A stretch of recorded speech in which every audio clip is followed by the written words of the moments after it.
A baby boar was trapped in a snare.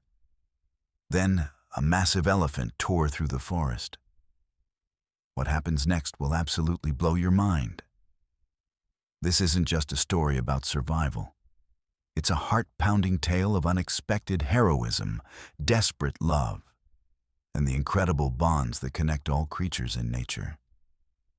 In the next few minutes, you're going to witness a moment so powerful, it will remind you why the natural world is absolutely extraordinary. So stick around, because what's about to unfold will leave you speechless. Deep in the heart of a lush, vibrant forest, where sunlight filtered through the emerald canopy in golden rays, there lived a young baby boar named Bobo. His world was a playground of endless wonders. Towering trees that stretched toward the sky like ancient sentinels, babbling streams that sang their way through moss-covered rocks, and the warm embrace of his mother's protective presence.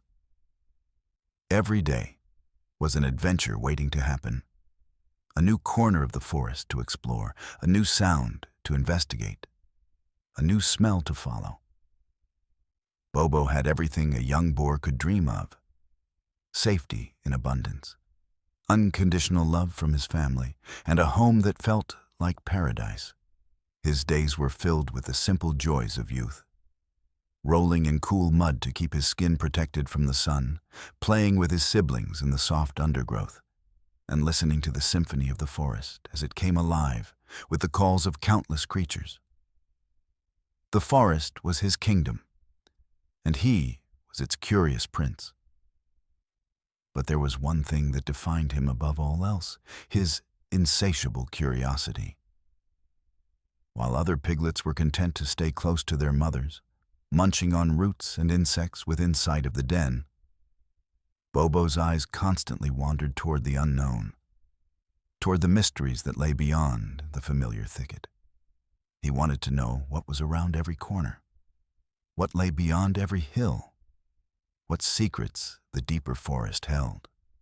His mother would call him back, time and time again, her voice firm but loving, warning him about the dangers that lurked in the wild. But Bobo's curiosity was a force stronger than any warning. It was an itch he couldn't scratch, a hunger he couldn't satisfy. The other animals in the forest had noticed this about him. The wise old owl had mentioned it to the deer. The fox had warned her kits to stay away from the overly adventurous young boar. Even the ancient trees seemed to whisper warnings about the small creature who ventured too far. But Bobo didn't hear these warnings.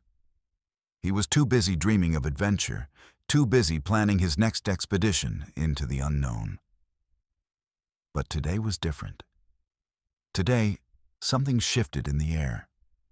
Today, Bobo's curiosity would lead him somewhere it shouldn't. Somewhere that would change his life forever. As the morning sun painted the forest in shades of gold and amber, casting long shadows across the forest floor, Bobo felt an irresistible pull drawing him farther and farther from home. It started, innocently enough, just a few steps beyond his usual boundaries. But those few steps led to more steps, and those steps led to even more, until he found himself in territories he'd never explored before. Places where the trees grew thicker and darker. Places where the sounds of the forest seemed muffled and distant.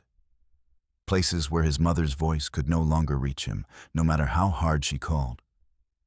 With each step deeper into the unknown, Bobo's confidence grew.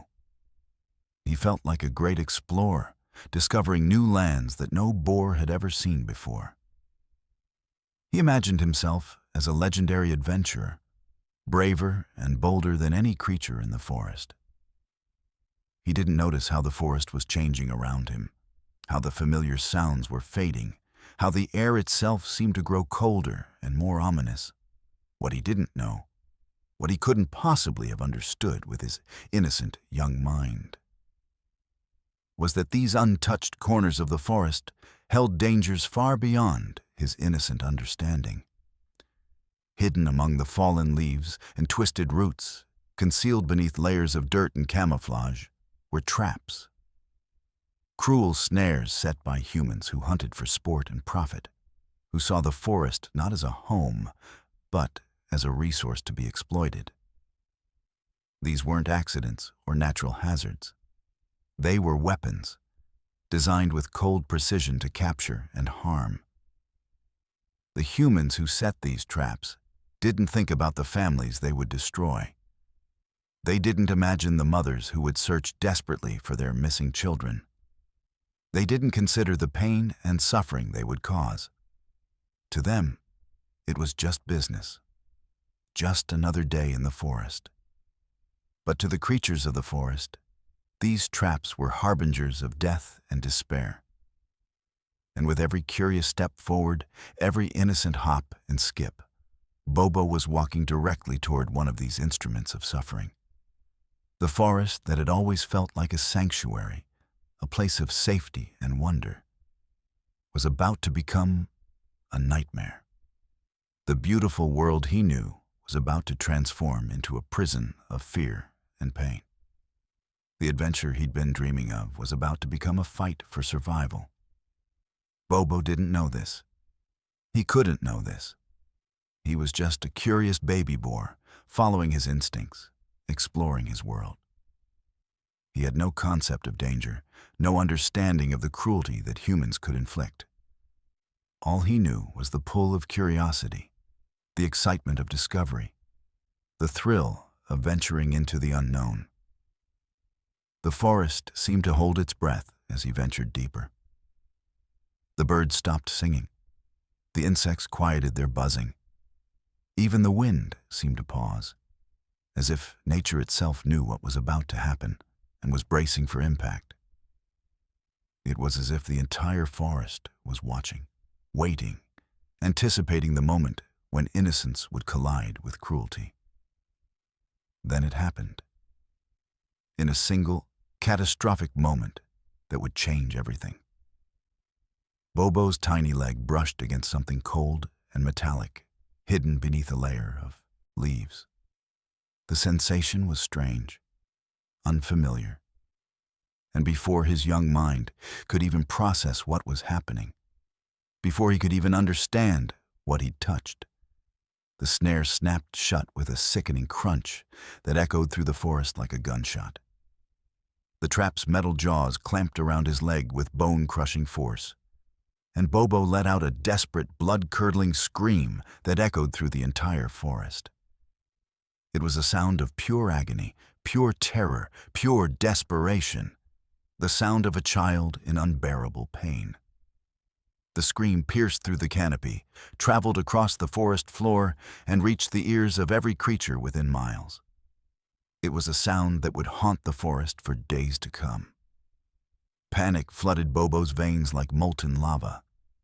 His entire body convulsed with fear and pain. He thrashed and twisted with all the strength his small body could muster, pulling desperately against the metal jaws that held him captive. But with each desperate struggle, the snare only tightened its grip, digging deeper and deeper into his flesh. His leg throbbed with white-hot pain that seemed to consume his entire being. His heart pounded so violently, he thought it might burst from his chest. His breathing came in ragged, panicked gasps. Tears streamed down his face as he continued to struggle, unable to accept that he was truly trapped. Unable to comprehend how his wonderful adventure had turned into a nightmare so quickly. Each desperate struggle made the pain worse. Each pull made the trap dig deeper into his flesh, drawing blood that stained his once pristine fur. The metal was cold and unyielding, indifferent to his suffering, unmoved by his cries. It was as if the trap had a mind of its own, a cruel intelligence that wanted nothing more than to cause maximum pain and suffering. Bobo was trapped, completely, utterly trapped. And the realization hit him like a thunderbolt. He was alone. He was hurt. He was scared beyond anything he'd ever experienced, and he had no idea if anyone would ever find him. What if he died here, alone and in pain? What if his mother never knew what happened to him? What if he was forgotten, left to suffer in this dark corner of the forest until his strength gave out and a darkness claimed him? The fear was almost worse than the physical pain. It consumed him, overwhelmed him, threatened to drown him in despair.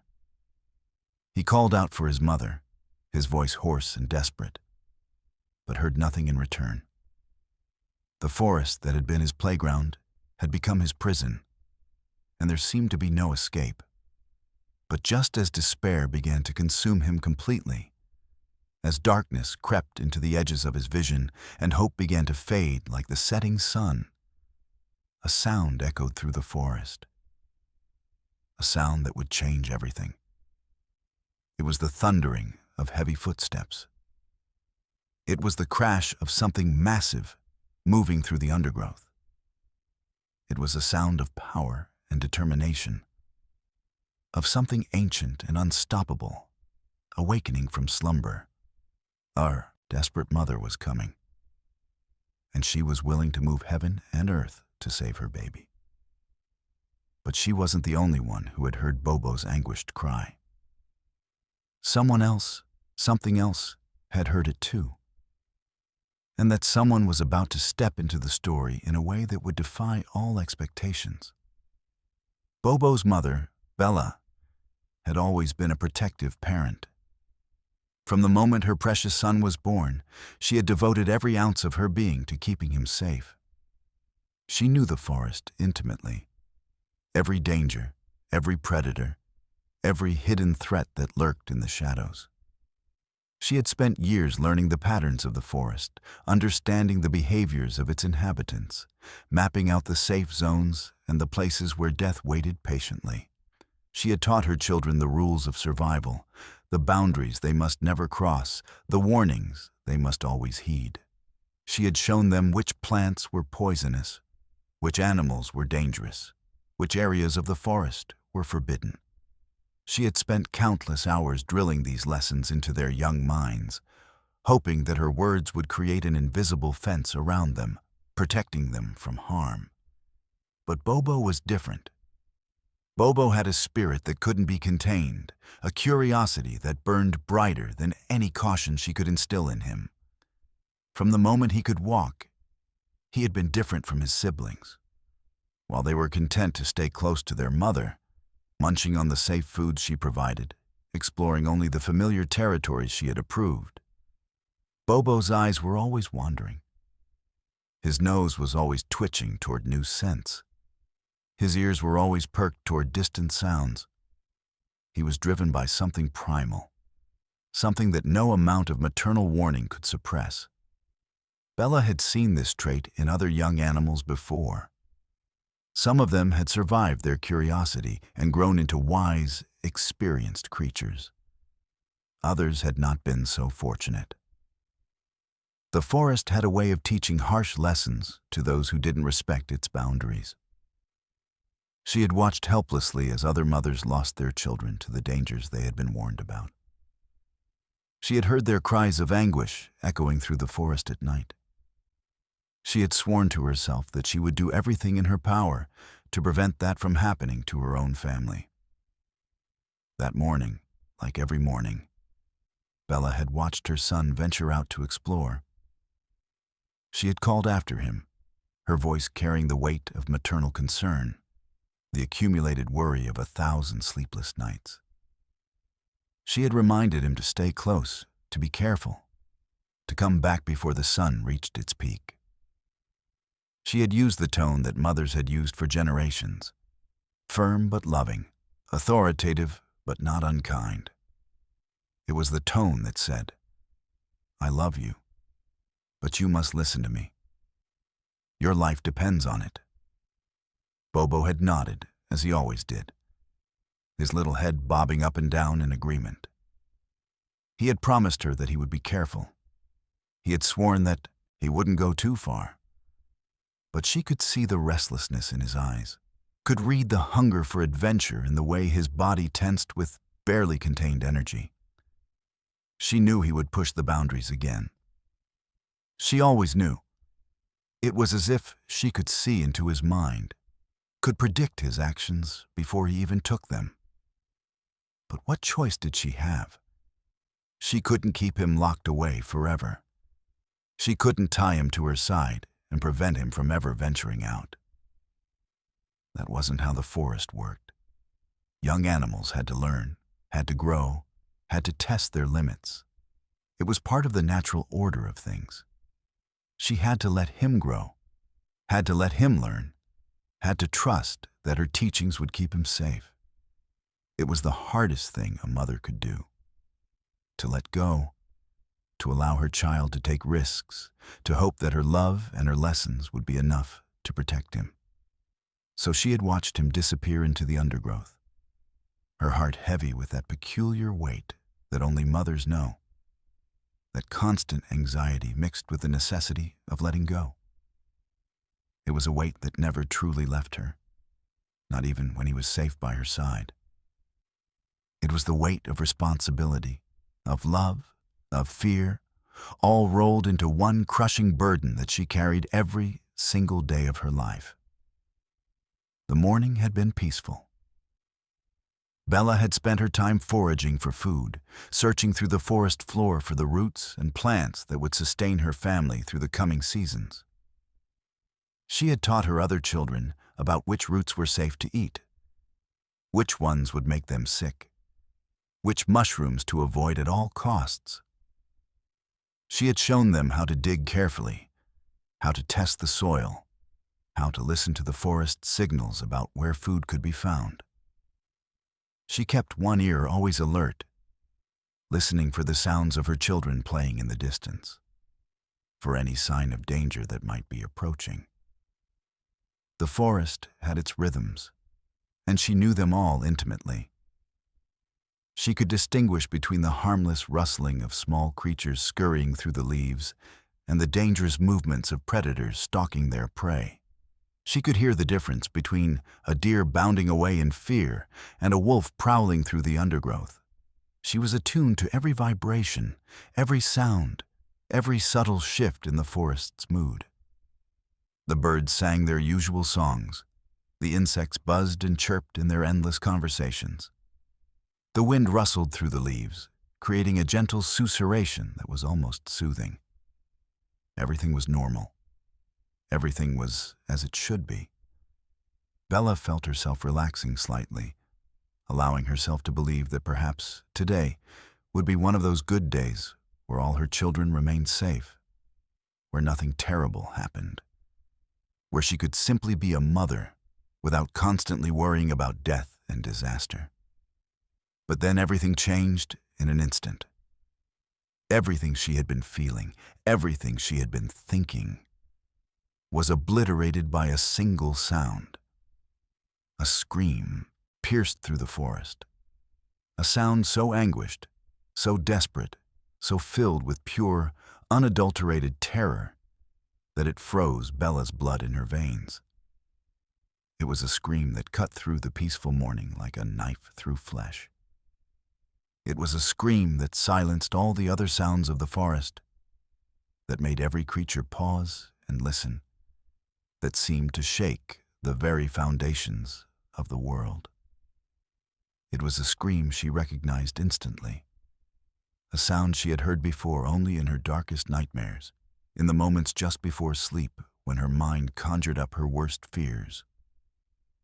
It was her son. It was Bobo, and he was in agony. Worse than agony. He was in a kind of pain that she could barely comprehend, a suffering so intense that it had torn that scream from his throat. For a moment, Bella couldn't move. Shock paralyzed her body, turning her muscles to stone. Her mind couldn't process what she was hearing. No, it couldn't be. Not her baby. Not her precious Bobo. Not the little creature she had carried in her womb, had given birth to, had nurtured and protected since the moment he drew his first breath. The universe couldn't be so cruel. Fate couldn't be so merciless. But the scream came again, even more desperate than before, even more filled with terror and pain. It came again and again, each cry more anguished than the last. And with each scream, reality crashed down upon her like a tidal wave, washing away all her hopes, all her prayers, all her carefully laid plans for a safe and happy life for her son. Her maternal instinct exploded into action with a force that was almost violent in its intensity. Without thinking, without hesitation, without any consideration for her own safety or the safety of her other children, Bella bolted toward the sound. She abandoned everything: her caution, her careful planning, her survival instincts. None of it mattered anymore. Only one thing mattered: reaching her son.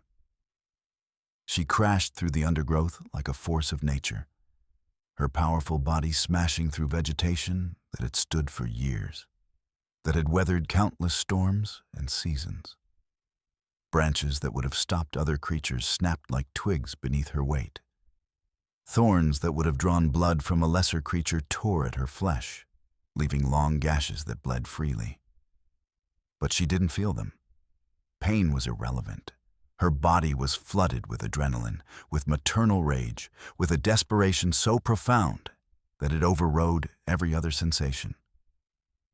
"Bobo! Bobo, I'm coming! Mama's coming!"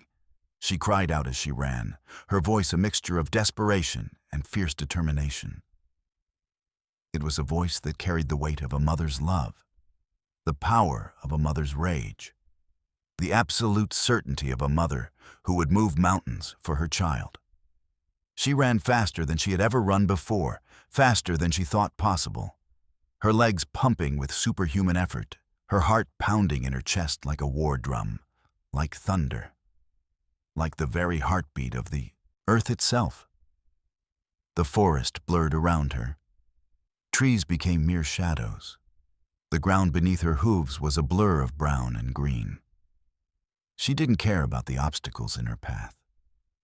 She didn't care about the fallen logs that she leapt over, the streams that she crashed through, the rocky terrain that threatened to trip her. She didn't care about the dangers that lurked in these unfamiliar territories, the predators that might be watching, the traps that might be waiting.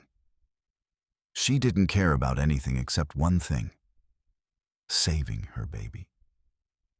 Her breathing came in ragged gasps, her lungs burning with effort. Sweat poured down her body, soaking her fur. Her muscles screamed in protest, pushed beyond their normal limits. But she pushed harder, drove herself faster, refused to slow down even for a moment. Time seemed to move differently now. Each second felt like an eternity. Each moment felt like it might be too late. As she ran, doubt began to creep into her mind like poison seeping into water. What if she was too late? What if she couldn't reach him in time? What if whatever had hurt her son had already killed him? What if she arrived to find nothing but a lifeless body, a tragedy that she could have prevented if only she had been more vigilant, more protective, more careful? The thoughts threatened to overwhelm her, threatened to paralyze her with despair. But she pushed them away with a force of will that seemed to come from somewhere deep within her soul. She couldn't afford to think like that. She couldn't afford to entertain those dark possibilities. She had to believe that she would make it. She had to believe that she could save him.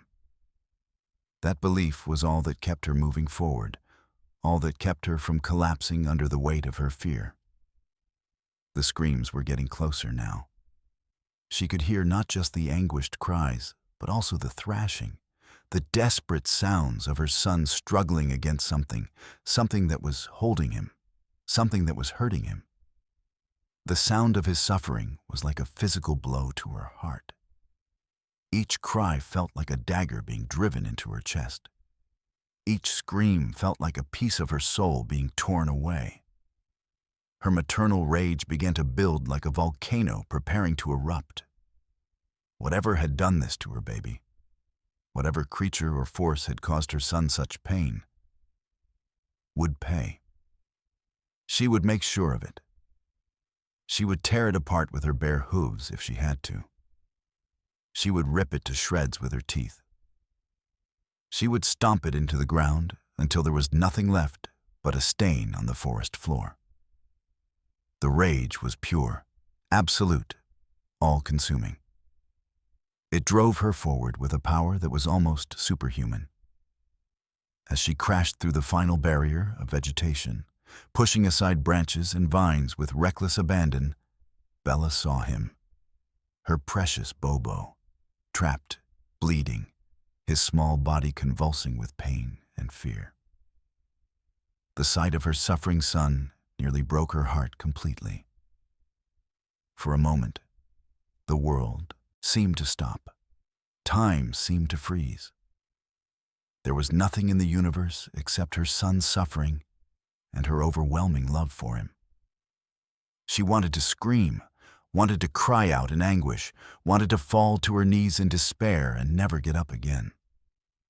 She wanted to rage at the universe for allowing this to happen, wanted to curse whatever cruel force had brought this tragedy into her life. But she couldn't. Not yet. First, she had to save him. Everything else could wait. Her own pain, her own fear, her own despair, all of it had to be put aside. There was only one priority now: freeing her son from this trap. She approached the snare carefully, assessing the situation with the quick intelligence that survival had taught her over years of living in the harsh forest. The trap was cruel and efficient. Metal jaws that had clamped around her son's leg, drawing blood, causing immense pain. She could see the agony in his eyes, could feel the desperation radiating from his small body like heat from a fire. She could see the way his entire body trembled, the way tears streamed down his face, the way he looked at her with a mixture of hope and fear. "It's okay, baby. Mama's here. Mama's got you," she whispered, her voice trembling with emotion, barely holding back the sobs that threatened to break through. She began to work on the trap, trying to pry it open with her snout, trying to find a way to release the metal jaws. But the trap was stronger than she expected. It was designed to hold, designed to resist, designed to cause maximum suffering. It resisted her efforts stubbornly, refusing to budge even a millimeter. Bobo's screams intensified as his mother's attempts to free him inadvertently caused more pain. The movement of the trap, even the slightest movement, sent waves of agony through his small body. "Mama, Mama, it hurts. It hurts so much. Make it stop. Please make it stop," he cried out, his voice breaking with sobs, his entire body racked with pain and fear. "I know, baby. I know it hurts. But Mama's going to fix it. Mama's going to make it better," Bella said, though her own voice was shaking with doubt and despair. She pulled harder, using all her strength, straining every muscle in her body. The metal jaws seemed to mock her efforts, refusing to yield to her power. She pulled and pulled, but the trap remained stubbornly closed, a prison of metal that seemed impossible to break. Panic was beginning to set in like a fog, clouding her mind, making it difficult to think clearly. What if she couldn't open it? What if she had to watch her son suffer indefinitely, trapped in this metal prison, bleeding in pain, with no hope of rescue? What if the infection set in and he died slowly, agonizingly, right here in front of her? What if she had to watch her baby die and there was nothing she could do to stop it? And then there was another fear, one that was almost worse than the first. What if the humans who had set this trap came back? What if they returned to check their snares and found them here, vulnerable and exposed? What would they do? Would they take Bobo away? Would they hurt him even more? Would they hurt her too?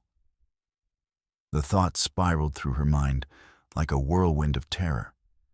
Each one worse than the last, each one more desperate, each one more filled with despair. She was caught in a trap of her own, a trap made of fear and helplessness and maternal anguish. She looked around desperately, searching for something, anything that could help. A rock, a stick, something she could use to pry open the metal jaws, something that could give her leverage, that could give her the power to break this cruel device. But in her panic, her mind wasn't working clearly. She was acting on pure instinct now, pure maternal desperation, without the calm reasoning that usually guided her. She found a stick and tried to use it as a lever, wedging it between the metal jaws and attempting to pry them open. But the stick snapped under the pressure, breaking into splinters. She found a rock and tried to smash the trap, but the metal was too strong, too well made. Each failed attempt only increased her desperation, only deepened her sense of helplessness. Bobo continued to scream, continued to cry out for his mother to save him, continued to suffer in agony while she stood there, unable to help him. It was the worst feeling she had ever experienced. Worse than hunger, worse than cold, worse than any physical pain she had ever endured. It was the pain of a mother who couldn't protect her child, who couldn't save her baby from suffering. It was a kind of anguish that seemed to consume her from the inside out. Then, just as she was about to try a different approach, just as despair was beginning to completely overwhelm her, she heard it. A sound that made her blood run even colder than it already was. The sound of something massive moving through the forest. Something big. Something powerful. Something that was heading directly toward them. The sound grew louder with each passing second. Trees that had stood for decades began to sway and creak. The very earth seemed to tremble beneath her hooves. Whatever was coming was absolutely enormous, far larger than any creature Bella had encountered before. And it was coming fast, crashing through the undergrowth with the force of an avalanche. Bella's protective instinct kicked into overdrive immediately. She positioned herself between her son and the direction of the sound, placing her body as a shield between her baby and whatever was approaching. Her body tensed, her muscles coiled like springs, ready to fight, ready to die if necessary. Her ears pinned back against her head, her teeth bared in a snarl. Every fiber of her being was prepared for battle. She had no idea what was coming. She had no way of knowing what creature could be so massive, so powerful, so unstoppable. She had no way of knowing whether it was a predator that had been drawn by Bobo's screams, or something else entirely. She had no way of knowing that this massive presence would change everything, that the very thing she was preparing to fight might be the answer to her prayers, might be the salvation she had been desperately seeking.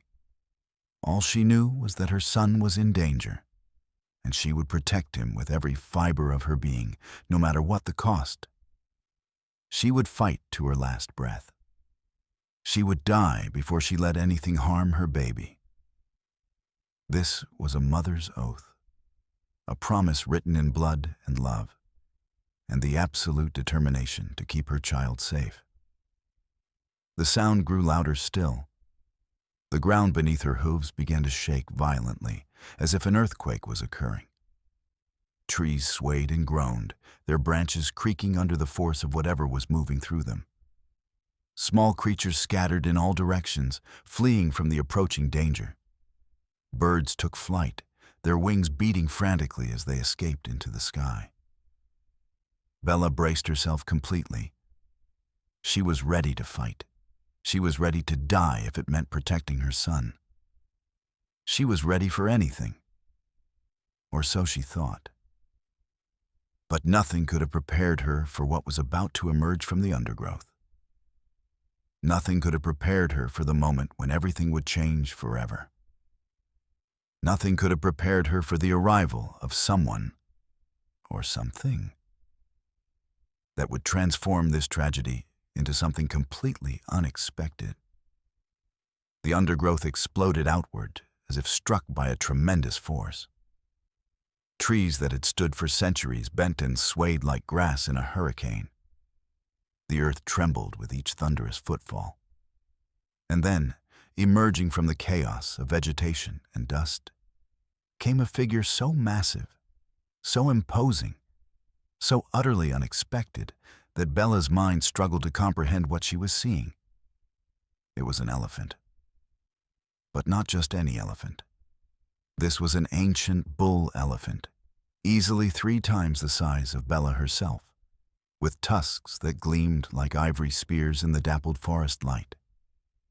His skin was weathered and scarred, bearing the marks of countless battles and decades of life in the wild. His ears were enormous, fanning out like the sails of a great ship. His trunk was thick and powerful, a tool that could both gently caress and crush with devastating force. His eyes, despite their small size relative to his massive head, burned with an intelligence and a sadness that spoke of deep wisdom and profound experience. For a moment, Bella couldn't move. She couldn't think. Her mind simply refused to process the reality of what stood before her. An elephant. Here, in this part of the forest. It was impossible. Elephants didn't come to this region. They stayed in the deeper parts of the forest, in the vast territories that only they could traverse. They had no reason to come here, no reason to venture into the territories of smaller creatures. But here he was, and he was staring directly at Bobo's trap. The great elephant stopped moving, his massive body going completely still. For a long moment, he simply stood there, observing the scene before him with those ancient, intelligent eyes. Bella could see him taking in every detail: the trap, the bleeding boar piglet, the frantic mother standing guard. She could see the understanding dawn in his expression, could see the recognition of what had happened here. Then, slowly, deliberately, the elephant began to move forward. Bella's protective instinct screamed at her to attack, to defend her son, to drive this massive creature away. But something stopped her. Something in the elephant's movements, something in his demeanor, spoke of gentleness rather than aggression. There was no hunger in his eyes, no predatory intent. There was only a kind of sad determination, as if he had seen this tragedy before and knew exactly what needed to be done. "Please," Bella heard herself say, her voice barely above a whisper. "Please don't hurt my son." The elephant paused. His trunk swayed gently, almost as if he was considering her words. When he finally spoke, his voice was deep and resonant, like the rumble of distant thunder. It was a voice that seemed to come from the very depths of the earth, a voice that carried the weight of ages. "I mean no harm to your son, Mother," the elephant said, his words clear and deliberate. "My name is Maharaja. I have walked these forests for more seasons than I can count, and I have seen the cruelty of these traps many times before. I did not come here to hurt. I came because I heard the cry of a child in pain, and I could not ignore it." Bella's mind reeled. An elephant that could speak, an elephant that understood her language, an elephant that had come to help rather than to harm. It seemed impossible, and yet here it was, standing before her, offering assistance. Can you help my son?" Bella asked, her voice trembling with a mixture of hope and fear. Maharaja nodded slowly. "I can try," he said, "but you must trust me. You must step aside and allow me to work. I know these traps. I know how they are made and how they can be opened. but I will need room to maneuver. Every instinct in Bella's body screamed at her not to move, not to abandon her position between her son and this massive creature. But she could see the trap clearly now, could see that her own efforts had been futile. And this elephant, this strange and impossible elephant, seemed to genuinely want to help. Slowly, reluctantly, Bella stepped aside. She moved to stand beside Bobo, placing her body close to his, trying to offer him comfort even as this massive creature approached. Maharaja moved with surprising grace for a creature of his size. He positioned himself carefully over the trap, studying it with intense concentration. His trunk extended downward, the sensitive tip exploring the mechanism of the metal jaws with surprising delicacy. Bella watched in fascination as the great elephant worked, his movements deliberate and careful, obviously trying to minimize the pain he was causing to the trapped piglet. "The mechanism is jammed," Maharaja said, his deep voice thoughtful. The trap was designed by cruel hands to maximize suffering and minimize escape. But all traps have weak points. All devices created by humans have vulnerabilities. He positioned his tusks carefully beneath the metal jaws, using them as levers. Then, with a slow and steady pressure, he began to apply force.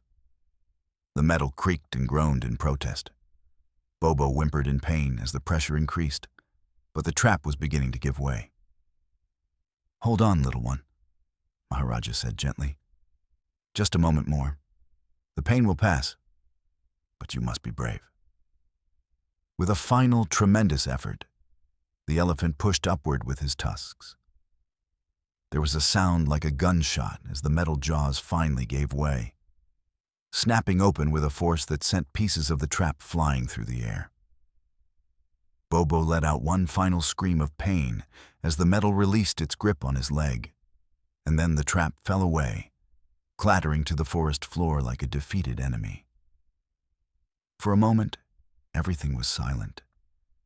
The only sound was Bobo's ragged breathing, his body still trembling from pain and shock.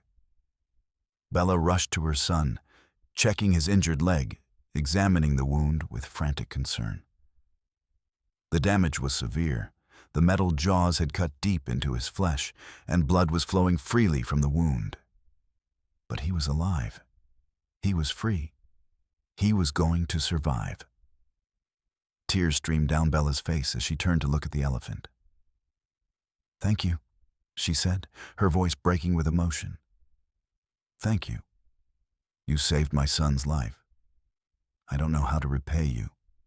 I don't know what I can do to show my gratitude." Maharaja looked down at the injured piglet with those ancient, wise eyes. "There is no need for repayment," he said. "I did what any creature with a conscience would do. I heard a child in pain, and I could not turn away.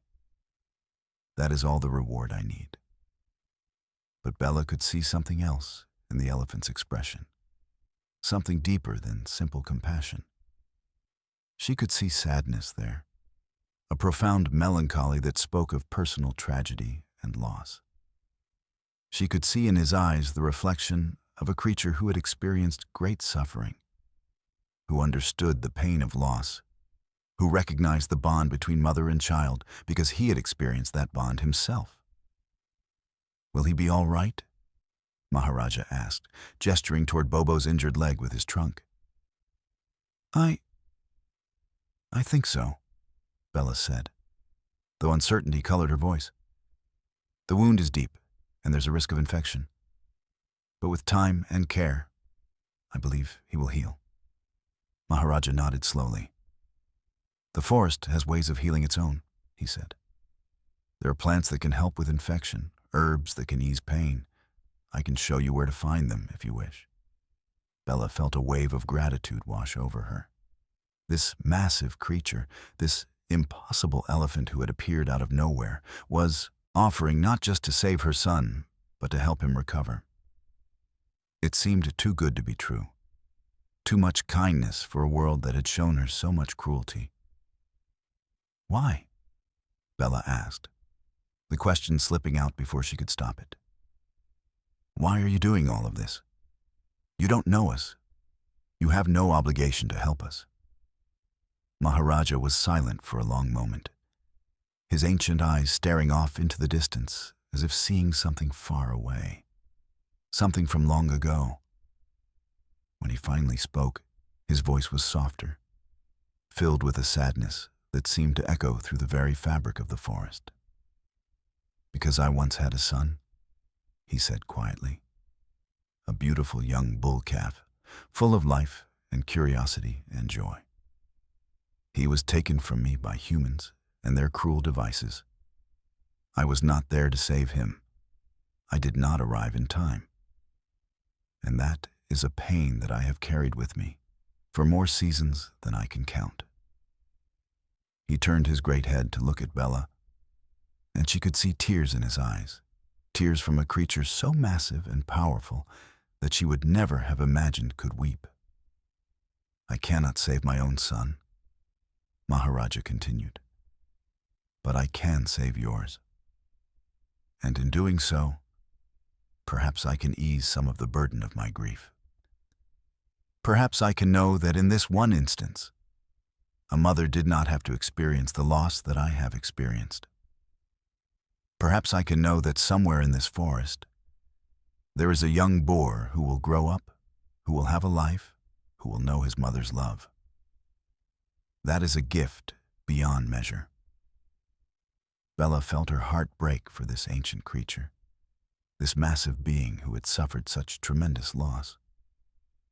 She understood now why he had come, why he had risked venturing into unfamiliar territory, why he had gone to such effort to save her son. He was not just saving Bobo. He was, in some way, saving himself, saving a part of his own soul that had been broken by tragedy. Thank you, Bella said again. And this time the words carried not just gratitude, but also a deep understanding, a recognition of shared pain and shared love. Thank you for giving my son his life back. Thank you for giving me the chance to watch him grow up. You are welcome, Maharaja said. He extended his trunk gently toward Bobo, who flinched slightly but did not pull away. The elephant's trunk touched the young piglet's head softly, almost tenderly, like a grandfather blessing a grandchild. For a moment, something passed between them, an understanding that transcended species, that transcended the differences between a massive elephant and a tiny piglet. It was a moment of connection, of shared vulnerability, of recognition that all creatures, no matter their size or strength, could experience love and loss and the desperate desire to protect those we hold dear. Then Maharaja stepped back, his massive form creating a shadow across the forest floor. Come, he said to Bella. Follow me. I will show you where the healing plants grow. Your son will need them if he is to recover fully. Bella looked at her injured son, then back at the elephant. She made a decision in that moment, a decision to trust this strange, impossible creature who had appeared in her darkest hour. She gently helped Bobo to his feet, supporting his weight as he limped forward, and together they followed Maharaja deeper into the forest. As they walked, Bella couldn't help but marvel at the turn of events. Just moments ago, she had been in the depths of despair, certain that her son was lost to her forever. And now, through the intervention of this magnificent creature, everything had changed. Her son was alive. He would recover. And she had gained not just a savior, but a friend, a being who understood the depth of her love, because he had experienced that same love himself. The forest around them seemed to respond to their passage. Birds sang sweeter songs. The sun seemed to shine brighter through the canopy. Even the very air seemed to shimmer with possibility and hope. It was as if the forest itself was celebrating this unexpected rescue, this moment of grace in a world that so often seemed filled with cruelty and pain. Behind them, the cruel trap lay abandoned on the forest floor, a monument to human cruelty and a reminder of the dangers that lurked in the world. But it had not claimed its intended victim. It had not taken Bobo's life, and it had brought together two unlikely friends, a mother and a great elephant, united in their love for a small, curious piglet and their determination to protect him from the darkness that threatened to consume them all. As they disappeared into the depths of the forest, following Maharaja toward the healing plants that would save Bobo's life, one thing became clear. This was not the end of their story. This was only the beginning, the meeting of Bella and Maharaja, of the desperate mother and the grieving elephant, would set in motion a series of events that would change the forest forever. And little Bobo, the curious explorer whose adventure had nearly ended in tragedy, would become the catalyst for a transformation that none of them could yet imagine. But for now, in this moment, there was only the simple joy of survival, the profound gratitude of a mother whose son had been saved, and the bittersweet satisfaction of an old elephant who had finally been able to ease some of the pain of his loss by saving another creature's child. It was enough. For now, it was more than enough. The forest seemed to transform as Maharaja led them deeper into its heart. What had once felt like a place of danger and mystery now revealed itself to be something far more complex. A realm of hidden knowledge and ancient wisdom, a sanctuary where healing could be found for those who knew where to look. The great elephant moved with purpose, his massive form parting the vegetation before him, creating a path that Bella and the limping Bobo could follow. Bella supported her son as they walked, her shoulder pressed against his side, bearing much of his weight. Every step was painful for the young piglet, and she could feel him trembling with each movement. But she also felt his determination, his will to survive, his refusal to give up despite the agony coursing through his injured leg. He was stronger than she had realized, this curious little boar who had wandered into danger. Perhaps that strength would be enough to carry him through the recovery that lay ahead. How much farther? Bella asked, her voice tinged with concern. Bobo was tiring quickly, and she worried that pushing him too hard in his current condition might cause more harm than good. Not far, Maharaja replied, his deep voice carrying over his shoulder as he continued forward. The healing grove is just beyond the ancient stone formation. We will rest there, and I will show you the plants that will help your son recover. They walked in silence for a while, the only sounds being the crunch of leaves beneath their feet and the distant calls of forest birds. Bella used this time to study the elephant more carefully, trying to reconcile the reality of his existence with the impossibility of it all. How had he learned to speak? How had he developed such compassion? What experiences had shaped him into this remarkable being? As if reading her thoughts, Maharaja began to speak, his voice carrying the weight of memory and the burden of years. "You wonder about me," he said, not turning around but continuing to forge ahead through the forest. "You wonder how an elephant came to speak your language, how I came to understand the ways of smaller creatures, how I came to care so deeply about the suffering of others." "I do," Bella admitted. "It seems impossible, yet here you are." "Impossible," Maharaja repeated, as if tasting the word. "Yes, I suppose it is impossible by the standards of most creatures. But I have lived long enough to understand that the universe is far more complex than most animals realize. I was not always as you see me now. I was once young, once ignorant of the larger world, once content to live as my kind has always lived. He paused, stepping over a fallen log with surprising grace for a creature of his size. But then I met a human, a young girl, no more than a few seasons old in human years. She had become separated from her family, lost in the forest where my herd was traveling. She was frightened, alone, and I could have simply left her to her fate. That would have been the way of nature, the way of survival. Maharaja's voice grew softer, more reflective. But something in me could not ignore her fear. Something in me recognized in her the same vulnerability that my own calf possessed. So I stayed with her. I protected her. And over the days that followed, as we waited for her family to find her, she began to teach me her language. She spoke to me constantly, telling me stories, singing songs, sharing her knowledge. And I listened.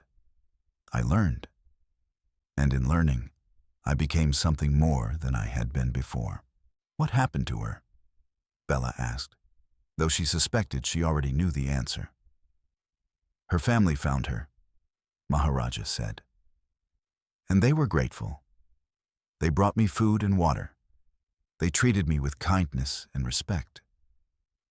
For a brief moment, I thought perhaps humans and elephants could coexist peacefully, could learn from one another, could build a bridge between our worlds. He fell silent for a moment, and when he spoke again, his voice was thick with emotion.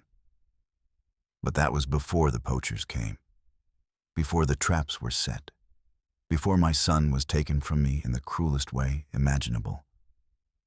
That girl's family tried to help me. They tried to stop the poachers. But they were too few, and the poachers were too many. And in the end, I was left with nothing but memories and a language that allowed me to remember every detail of my loss. Bella felt tears forming in her eyes as she listened to his story. She understood now the depth of his compassion, the source of his determination to save Bobo. He was not just helping a stranger. He was attempting to rewrite his own tragic history, to save the child he could not save, to give meaning to his suffering by preventing it from happening to others.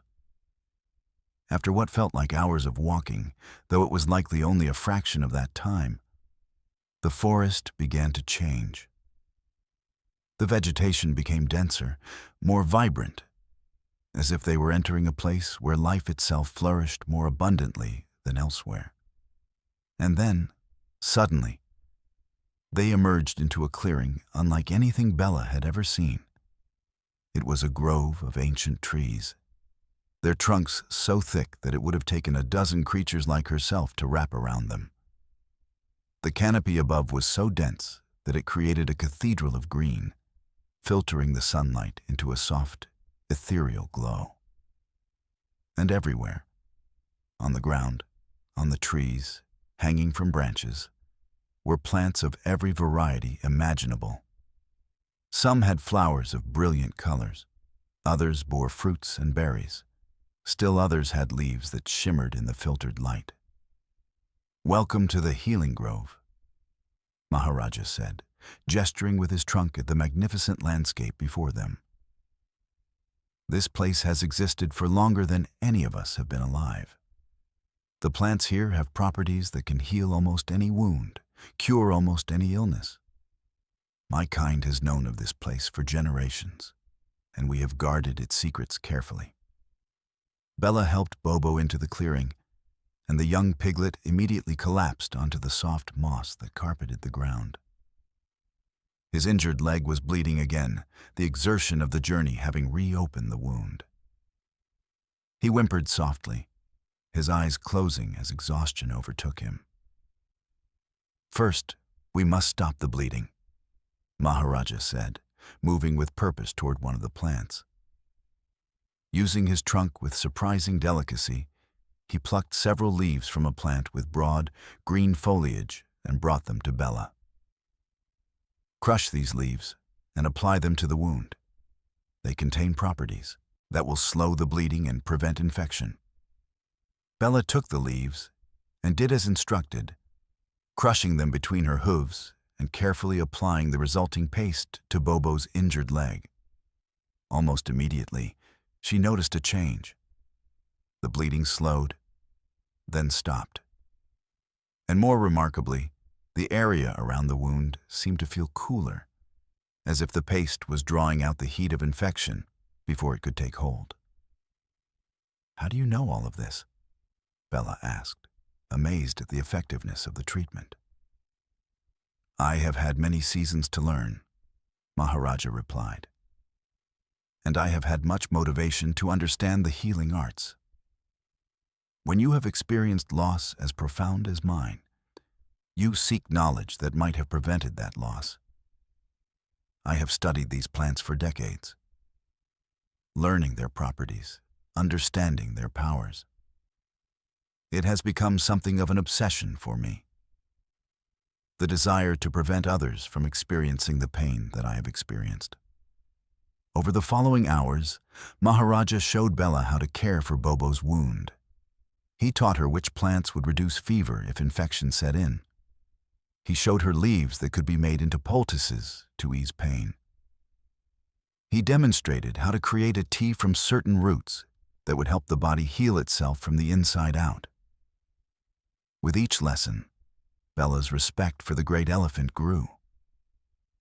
He was not just a savior. He was a healer, a teacher, a being of profound wisdom and compassion. As the sun began to set, casting long shadows across the healing grove, Bobo finally awoke. His fever had broken, and though his legs still pained him, the worst of the agony seemed to have passed. He looked up at the massive elephant standing over him with a mixture of awe and gratitude. "Thank you," the young piglet said, his voice small but clear. "Thank you for saving me." Maharaja lowered his great head, his trunk extending gently to touch the piglet's forehead. "You are welcome, young one," he said softly. "But the true gratitude belongs to your mother. She would have done anything to save you. She would have fought any creature, moved any mountain, endured any suffering. That is the power of a mother's love. Never forget that. Never take for granted the sacrifice she has made for you." Bobo looked at his mother, and Bella could see understanding dawning in his eyes. An understanding that his adventure had nearly cost him his life. That his curiosity had brought him to the brink of tragedy. That he owed his existence to the love of his mother and the compassion of a stranger. "I'm sorry, Mama," Bobo said, tears streaming down his face. "I'm sorry for wandering so far. I'm sorry for not listening to your warnings. I was so curious, and I didn't think about the dangers." Bella moved close to her son, wrapping her body around him protectively. "It's all right, my darling," she said, her voice filled with love and forgiveness. "You were just being yourself. Curiosity is not a flaw. It's a gift. But it must be tempered with caution, with wisdom, with an understanding that the world can be dangerous for those who are not prepared." "Will you teach me?" Bobo asked. "Will you teach me how to explore safely, how to satisfy my curiosity without putting myself in danger?" "Yes," Bella said. "I will teach you. And I think perhaps Maharaja might be willing to teach you as well. There is much wisdom in this great elephant and much knowledge that could serve you well." Maharaja nodded slowly. "If you are willing to learn, young Bobo, I am willing to teach. The forest has much to offer those who approach it with respect and caution. I can show you how to read the signs of danger, how to understand the language of the forest, how to live in harmony with the world around you rather than at odds with it. Over the following days, as Bobo's wound began to heal and his strength returned, a routine developed. Each morning, Maharaja would take the young piglet on short walks through the forest, teaching him about the plants and animals they encountered. He showed him which plants were safe to eat and which were poisonous. He taught him how to identify the signs of predators, the scat they left behind, the marks they made on trees, the patterns of their movement. He explained the complex relationships between different creatures, showing how everything in the forest was connected, how the death of one creature provided life for another, how balance was essential for survival. Bella watched these lessons with a mixture of gratitude and something else, something she couldn't quite name at first. But gradually, she realized what it was: hope. For the first time since Bobo's birth, she felt hope that her son might actually survive to adulthood, that he might learn the lessons necessary to thrive in this dangerous world, that his curiosity might be channeled into something positive rather than destructive. And as she watched Maharaja with her son, she began to understand something about the great elephant as well. Yes, he was helping Bobo because he wanted to prevent other mothers from experiencing the loss he had experienced. But there was something more to it than that. In teaching Bobo, in guiding him, in sharing his knowledge with the young piglet, Maharaja was finding a kind of healing for himself. He was transforming his grief into purpose. He was taking the loss of his own son and using it to give life and knowledge to another creature. One evening, as Bobo slept peacefully between his mother and the great elephant, Bella spoke to Maharaja about what she had observed. "You're healing," she said quietly. "I can see it in your eyes. The sadness is still there, but it's different now. It's not consuming you anymore." Maharaja was silent for a long moment, his ancient eyes staring up at the stars that were beginning to appear in the darkening sky. "Perhaps," he said finally, "or perhaps I am simply learning to carry my grief differently. The loss of my son will never leave me. That wound will never fully heal. But you are right that something is changing. By helping your son, by teaching him, by giving him the knowledge and skills to survive and thrive, I feel as though I am honoring my own son's memory. I feel as though I am transforming my tragedy into something meaningful." "Thank you," Bella said. "Thank you for everything you have done for us. I don't know how we could ever repay you." "There is no debt between us," Maharaja replied. "We are not creatures of commerce or obligation. We are simply beings who have found each other in the darkness and chosen to help one another find the light. That is repayment enough." As the night deepened and the stars multiplied overhead, casting their ancient light down on the three unlikely companions, a mother boar, a young piglet, and a great elephant. Something shifted in the forest. Word of what had happened began to spread through the animal community. A human trap had been broken. A young creature had been saved. An elephant had revealed his ability to speak and his willingness to help smaller creatures. And in the hearts of many animals, hope began to kindle. Perhaps the forest did not have to be a place of constant danger and suffering. Perhaps cooperation between different species was possible. Perhaps there was a better way to live than in constant fear and isolation. But not all creatures were pleased by these developments. In the darker corners of the forest, in the places where predators hunted and survival was measured in blood and death, there were those who saw Maharaja's compassion as weakness. There were those who believed that the strong should dominate the weak, that mercy was a luxury that no creature could afford. And they were watching. They were waiting. They were planning. For Bobo's rescue was not the end of the story. It was merely the beginning of something far larger. Something that would test not only the bonds between Bella, Bobo, and Maharaja, but also the very nature of the forest itself. The events that had unfolded in the Healing Grove had set in motion a chain of consequences that would ripple outward, affecting creatures across the entire region. But for now, in this moment of peace, with Bobo's wound healing and his mother's heart at ease, there was only the simple joy of survival and the profound gratitude of a family that had been given a second chance at life. As the days turned into weeks, the Healing Grove became a sanctuary for Bella, Bobo, and Maharaja.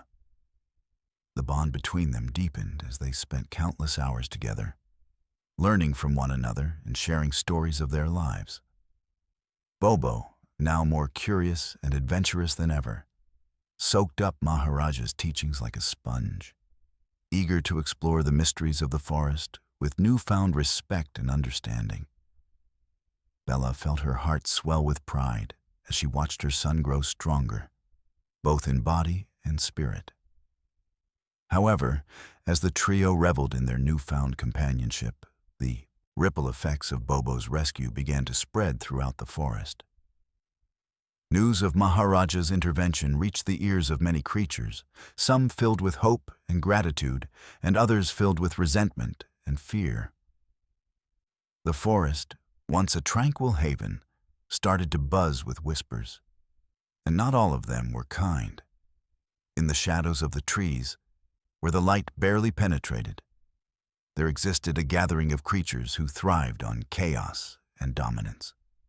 They were the predators of the forest, the wolves, the wildcats, and the cunning foxes, creatures who believed that strength and fear were the only paths to survival. To them, Maharaja's compassion was not a sign of strength, but a weakness to be exploited.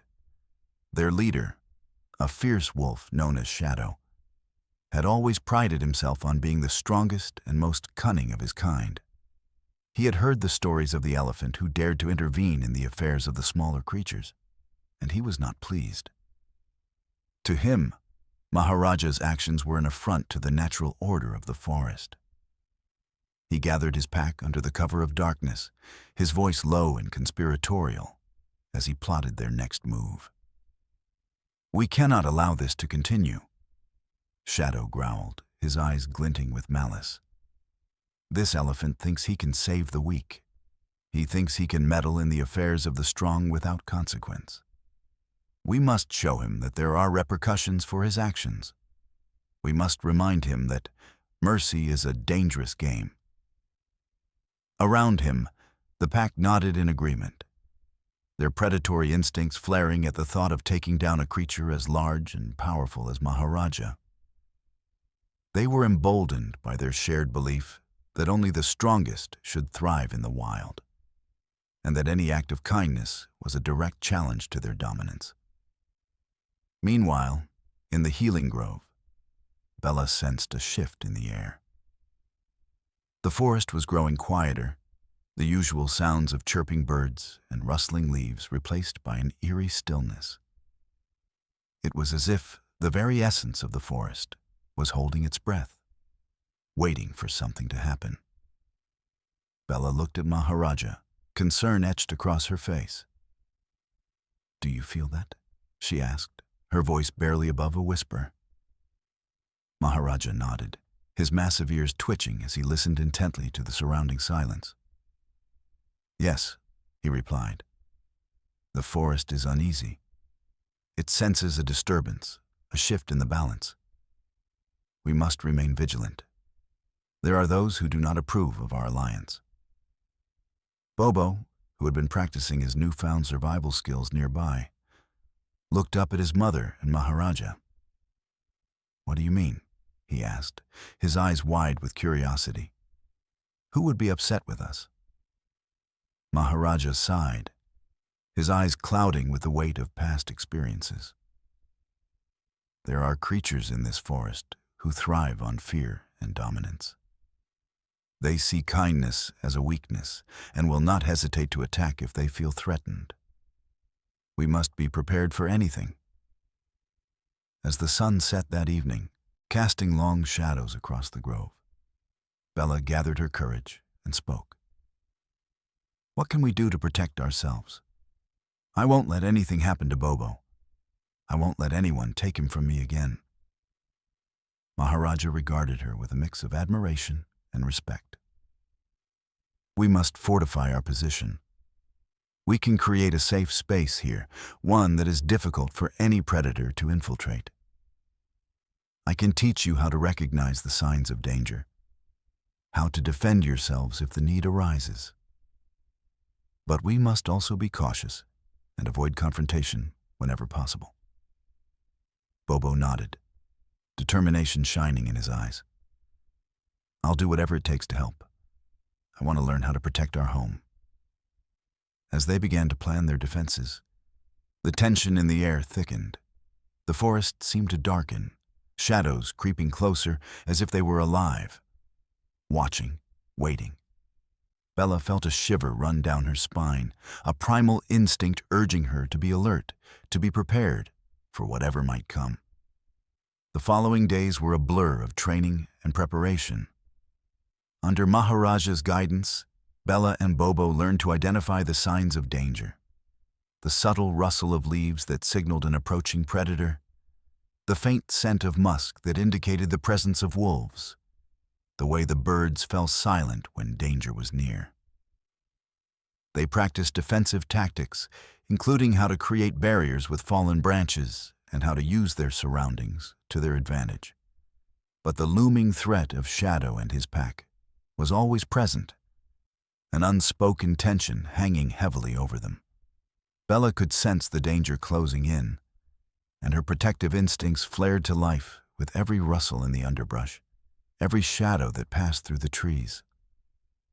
One night, as they sat together under the stars, Bella shared her fears with Maharaja. What if they come for us? What if they decide to attack? I can't bear the thought of losing Bobo again. I can't lose him. Maharaja nodded solemnly, understanding the depths of her fears.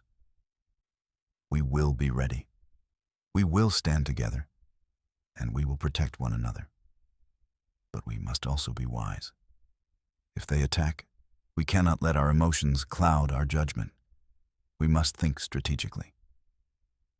Bobo listened intently, his young mind absorbing every word. What if we try to talk to them? Maybe they'll listen. Maybe they'll understand that we're not a threat. Bella shook her head gently. Not all creatures can be reasoned with, my darling. Some are ruled by their instincts and their desire for power. We must be cautious when dealing with those who thrive on fear. As the days turned into weeks, the tension in the forest continued to escalate. The whispers had grown louder, the shadows darker. Bella and Bobo remained vigilant, prepared for the inevitable confrontation that loomed ahead. They knew it was only a matter of time before Shadow and his pack would make their move. Then, one fateful evening, as the sun dipped low in the sky and painted the horizon in shades of orange and purple, the moment they had been dreading finally arrived. The forest fell silent, the air thick with anticipation. Bella and Bobo stood together, their hearts racing as they felt the presence of the pack drawing closer. Out of the shadows emerged Shadow himself, flanked by several members of his pack. The alpha wolf's eyes glinted with malevolent intent as he approached the grove, his demeanor exuding confidence and dominance. Maharaja, Shadow called, his voice dripping with contempt. You've meddled in affairs that do not concern you. You've made a mockery of the natural order, and now you must face the consequences. Bella stepped protectively in front of Bobo, her heart pounding in her chest. You have no right to threaten us, she said, her voice steady despite the fear coursing through her.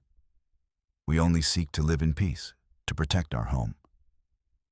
Peace, Shadow scoffed, his lips curling in a snarl. This forest belongs to the strong. You and your little piglet are nothing but prey. You've upset the balance, and now you must pay the price. Maharaja stepped forward, his massive form casting a long shadow over the ground. I will not allow you to harm them, Shadow. I will protect them with my life, if necessary. The forest should be a place of coexistence, not fear. Shadow's eyes narrowed, and he let out a low growl. You think your size makes you invulnerable? You think your compassion makes you strong? You are a fool, Maharaja, and your foolishness will cost you dearly. Bobo trembled beside his mother, the reality of the situation crashing down around him. He looked up at Maharaja, who remained resolute, standing tall despite the threat before them. What do we do? He whispered, fear evident in his voice. We stand together, Maharaja replied, his gaze unwavering. We will not back down. We will defend our home and our family. And if it comes to a fight, we will fight for what is right. As the tension in the grove reached its peak, the air crackled with anticipation. Bella knew that the time for action had come. They had prepared as best they could, but now they would have to rely on their instincts, their training, and their unwavering bond as a family. Stay close to me, Bobo, Bella said, her voice firm. No matter what happens, I will protect you. The pack moved in closer, their eyes glinting in the dim light, their snarls echoing through the grove. But Bella and Bobo stood side by side, ready to face whatever came next. They were not alone. They had Maharaja beside them, a protector who embodied strength and wisdom. As Shadow lunged forward, the confrontation began. The forest held its breath, teetering on the edge of chaos as the bonds of loyalty and love were put to the ultimate test. The fate of their family and their home rested on the outcome of this battle, and they would fight with everything they had.